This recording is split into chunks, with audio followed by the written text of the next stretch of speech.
मित्रांनो, यानंतर आपण घटक अध्यापनाचे मार्ग किंवा प्रकार, मोड्स और मेथड्स ऑफ टीचिंग याबद्दल प्रश्न बघूयात.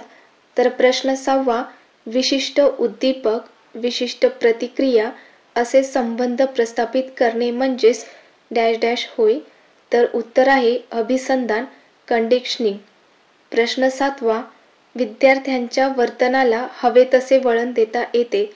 तर प्रशिक्षणामुळे म्हणजेच ट्रेनिंगमुळे विद्यार्थ्यांच्या वर्तनाला हवे तसे वळण देता येते.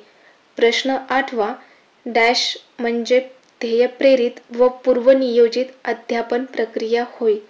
तर उत्तर आहे अनुदेशन, इन्स्ट्रक्शन. प्रश्न 9वा, अध्ययनार्थीमध्ये विशिष्ट प्रकारच्या श्रद्धा निर्माण करणे, विशिष्ट मूल्य रुजविणे यासाठी जो अध्यापन प्रकार वापरला जातो तो म्हणजे संस्करण होय, इंडोक्ट्रिनेशन. प्रश्न 10वा, शिक्षणाचे अंतिम ध्येय गाठण्यासाठी नियोजनपूर्ण तयार केलेले साधन किंवा तंत्र म्हणजे अनुदेशन म्हणजेच इन्स्ट्रक्शन होय. तर मित्रांनो, या ठिकाणी लक्षात ठेवा, अभिसंधान, कंडिशनिंग म्हणजे काय? तर एखाद्या विशिष्ट संकेतावर विशिष्ट प्रतिक्रिया देण्याची सवय तयार करणे. फॉर एक्झाम्पल, विद्यार्थी घंटा वाजली की लगेच वर्गात येतो. त्यानंतर प्रशिक्षण किंवा ट्रेनिंग म्हणजे काय?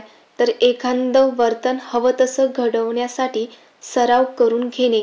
फॉर एक्झाम्पल, शिक्षक विद्यार्थ्यांना नीट लिहिण्याचं प्रशिक्षण देतात. त्यानंतर अनुदेशन, इन्स्ट्रक्शन म्हणजे काय? तर उद्दिष्टपूर्ण आणि नियोजित शिकवण्याची प्रक्रिया होय. उदाहरणार्थ, शिक्षकाने दिलेलं ध्येयपूर्वक अध्यापन म्हणजे अनुदेशन होय. त्यानंतर संस्कारण, इंडोक्ट्रिनेशन म्हणजे काय? तर विशिष्ट विचार, श्रद्धा किंवा मूल्ये मनात खोलवर बिंबवणे. फॉर एक्झाम्पल, शिक्षणातून काही ठराविक मूल्य विद्यार्थ्यांच्या मनात रुजवली जातात.